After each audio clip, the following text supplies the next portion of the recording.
So my name is Scott. This is my 5th year here at ODU. And I'm studying sociology. My minor is African American Studies. And some more background information. I'm from Chicago. And I spent my first 3 years of undergrad at the University of Nevada, Las Vegas. So all the way in Las Vegas on the West Coast. Then I came here to the South, the East. Yeah. So, and at UNLV, I was also on leadership within the varsity, and I was a resident assistant there as well, like I am now. So similar patterns. I don't know how that happened, but it just did. And I'm not going to tell you guys all the details of why I left UNLV, but I will tell you that both UNLV and ODU are 2 different campuses. There's a lot of similarities, but there's a lot of differences. So UNLV the population of UNLV was about 28,000. 28,000 students from various parts of Vegas, California, Arizona, and even Chicago. Okay. 17% of the students were Asian, 19% of the students were Hispanic, 8% of the students were Black, and 42% of the students were white. Okay. My first semester at ODU. So coming into ODU, one of the things that I had heard so much about was the diversity. Everyone was like, ODU has such a diverse campus, and there's so many different things going on, and diversity, diversity, diversity. And I would look at the pictures, and I was like, yeah, there's a lot of diversity. So that was one of the things I heard about a lot. And I was excited about it. I was like, yeah, I like diversity. So coming here, and maybe within the first week or 2, I started noticing that, yeah, there's diversity. So it's 55% white, it's 23% Black, 5% Asian. So I noticed that there was diversity, but I also noticed that there was like this division kind of feel. It was like a feeling of a division, basically. I would go into the web and I would see the Black students on one side of the university, and then I see the white students and a mix of other students on the other side of the university, or I would notice students walking around with the same social groups or same ethnicities, and I was kind of taken aback. It was like a little bit of a culture shock. And that's not to say that UNLV didn't have its own like divisions, but a school of 28,000 and 8% of the students are Black and 19%, like it was hard to really notice. So maybe it was there, and it probably was there, but I probably, like there was not a Black section of the student union, or a white section, or an Asian section for the most part. It was kind of more mixed, I think. So I noticed the division, and how I came to understand it, basically. So I came to realize that I was in Virginia, and I'd heard a lot about the resistance to integration and all those different things from some of my classes that I had taken before. And I, of course, knowing a little bit of the history of Jim Crow, and understanding that we live in a post-Jim Crow society, and also understanding that there's something called de facto segregation. So basically, de facto segregation means not separated by law or legal requirement, but still separated. So in essence, you can be not legally separated, but like there could still be some resistance in the integration. And like you don't have to, there's no law saying you have to integrate. So you don't have to integrate, but there's no law saying you have to segregate. So yeah. So that's how I came to understand it, just understanding the historical context, which shapes the present. And this is how I responded. So after a couple of weeks of really trying to figure out, okay, am I going to go into the Black organizations, or am I going to go into a white organization, or am I going to, like, where am I? Where do I fit into the equation? Coming from Chicago and coming from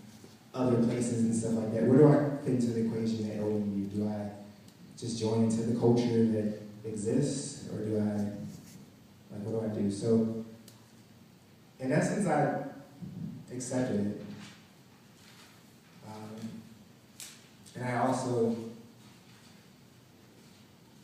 joined into the culture, basically. I resisted. So my first semester at ODU, I don't know, there was a lot of like apprehension as to where I fit in, but for the most part, I think I just joined into the culture of ODU and just accepted it and just said, hey, it is what it is. So this isn't a feel-good testimony or story where I'm going to say, let's forget about the past and let's focus on the present, because the past legacies and the past experiences with race relations and the past views concerning race shape our present. I'm also not going to tell you to act as if we live in a colorblind society where race no longer matters and where we shouldn't see it. Because the truth is, race still matters, and we do see it. For example, I wake up in the morning and I see a brown face, and I'm cool with it. And being aware of other ethnic groups and the differences doesn't have to be this dehumanizing process. It can be a celebration, or a celebration how God has made us. You know, I celebrate being a black man just as much as I celebrate being a man, just as much as I celebrate all the other ways in which God has made me, who He has made me. So, big picture perspective on race. Race is none other than a social construct. And that's one of the terms we use in sociology classes all the time, social construct. It's all a social construct. But basically that means it's just an idea. It was created. But it's an idea that has become so fixed in American society that there is no room, almost no room for open-mindedness when challenging the idea of racial categories. And contrary to popular belief, ancient societies, they didn't divide people according to the physical distinctions, but according to the regions in which they lived, the religion, the status of the people, the class, and even the language. So these are all parts of our ethnicity, our culture, where we live, how we speak. And beginning in the 1940s, scientists began to realize that the racial map of human beings did not match what they were learning about human genes. So scientists do agree with the idea that people look different, mainly because of the very environments in which their ancestors lived. Our genes vary, but not in the popular notion of black, white, yellow, red, brown, and all that other jazz. So in other words, race is basically a placebo biological concept that has been used to categorize people, while also used to justify and rationalize the unequal treatment of groups of people by other groups. So, and it's not a debate, basically. It's not up for debate. It's the reality. So race, just as much as it isn't real, just as much as it's made up, it's so much real.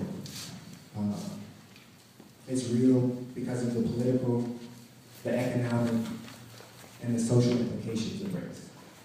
So all that means, basically, our race affects the policies that are in place and how they affect certain groups of people.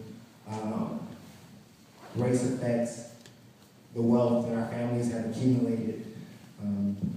It affects where we live. It affects the resources in which we have access to. It affects the schools in which we might attend, or the amount of education and prestige. And it affects how we view ourselves. It affects how we view each other. It affects how we treat each other. So race, as much as it's not real, it's so real in all the applications that are still here today. And just bringing this back into ODU's context, race is real on the campus. It affects who we hang out with, who we're constantly having dialogues with. And the most interesting part about it is college is one of the few experiences that where so many different groups of people can come together from so many different backgrounds, right? So I have the opportunity and the privilege to be roommates with someone who's from a different town, who looks different, who has different experiences. And I have the experience I have the ability or the privilege to basically know people from all different walks of life. And that's a blessing. But I don't think we all often view it as such. Or we might view it as such, but we don't often take it, we may take it for granted, in essence. So, we have a choice in how we respond to race here on campus. And the real injustice about race here at ODU is that we're not sharing the gospel with others who are different from us, for whatever reasons we justify. So we might justify the fear of the unknown, the fear of rejection by another group, the fear of losing yourself. So for me, I think one of my biggest fears was, okay, if I go into this group where most of the people look different from me, I might lose part of myself or part of what makes me Scott, or have to assimilate in order to be accepted. But that's not true. My fear could be, or another reason that can keep us from interacting or sharing the gospel could be how public opinion has shaped our views on race. So maybe the media has portrayed and constructed race in such a way that we kind of absorb it and believe it.